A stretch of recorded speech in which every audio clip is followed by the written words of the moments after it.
In this set of videos, we're going to look at applications of differential equations.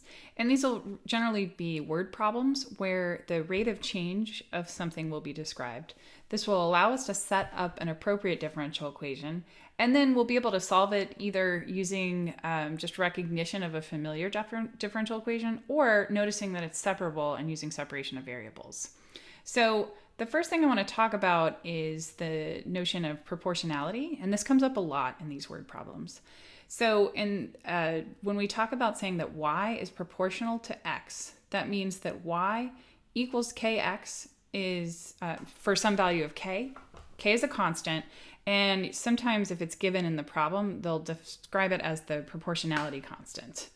So in this example here, we're looking at blood concentration in a patient for a patient, and in particular, the concentration of a particular drug in a patient's bloodstream is told to decline at a rate proportional to the concentration. So there's a couple things I would notice. First of all, is the word declines. So we should expect when we solve this that we end up with a function that is decreasing and over time. And also that phrasing we just talked about, proportional to. And then finally, I guess maybe even more importantly, the word rate, right? That's how I know that we're talking about a derivative here. So we don't know what the constant of proportionality is. However, the blood concentration is measured twice. So we're basically given two data points for this function that we're trying to find. And we can start to think about measuring time as time since the injection. So now we're looking at right after the injection, we're going to think about that as time t equals 0, and then 2 hours after the injection. So we can think about that as t equals 2.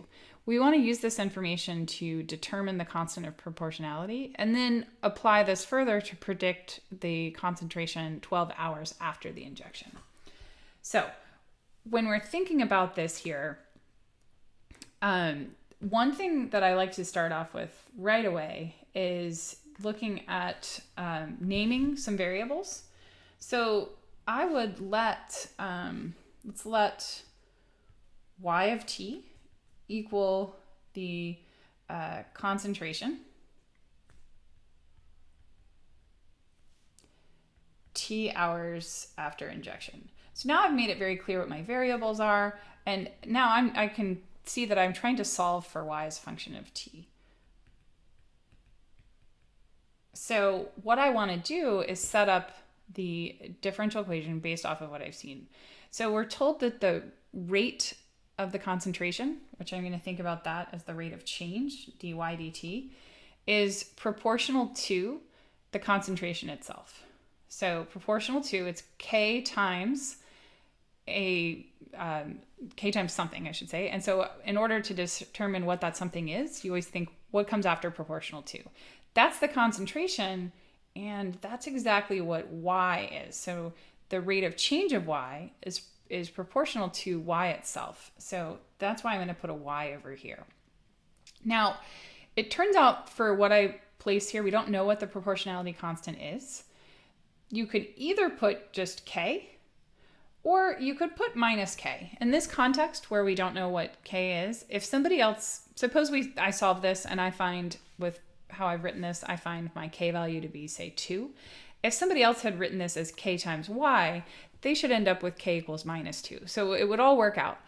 It's not a bad idea to get into the habit of including the sign, because there will be instances where we are given the value of the proportionality constant, but we have to supply, say, the minus sign from the word declines.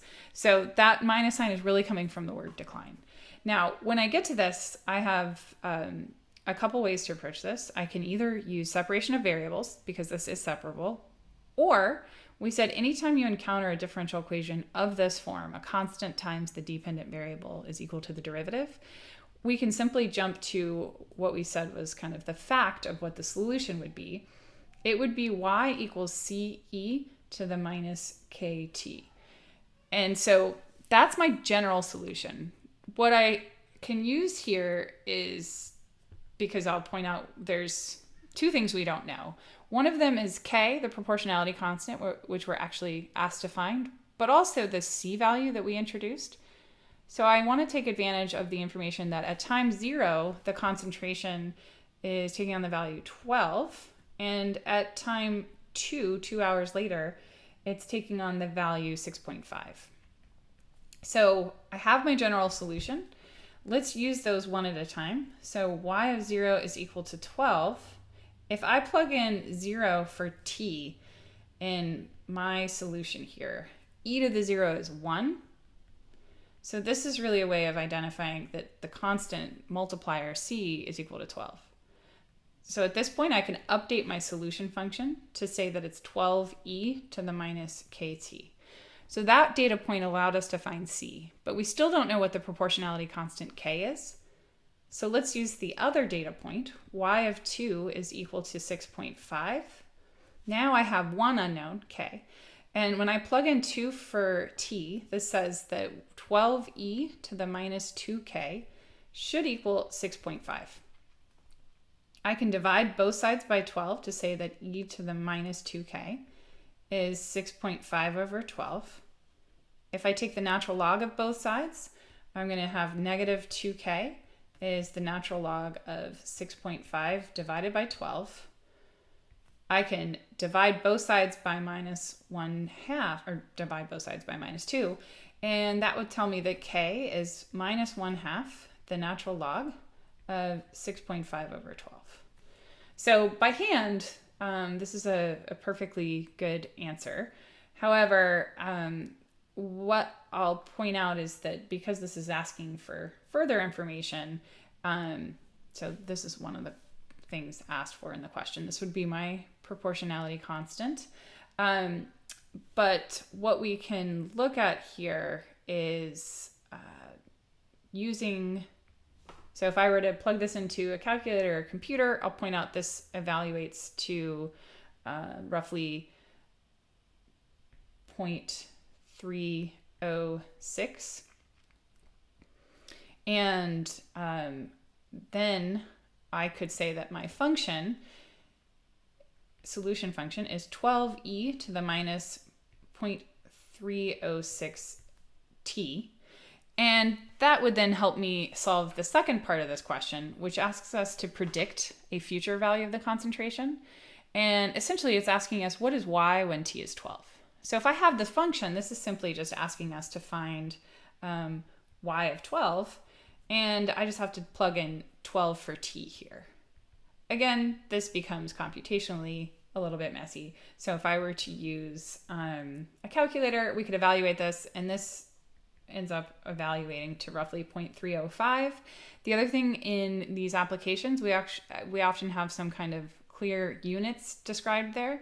So I would want to include those whenever talking about the y values. Maybe I'll use the same color here. So this example kind of points out some major things we see in applications. This description of the rate, so making it clear that what we're actually being given is information about a differential equation, not the equation for the variable of interest. And also how to deal with this notion of rate proportional to, being a little bit careful with the sign based off of if the description includes the notion of increasing or decreasing.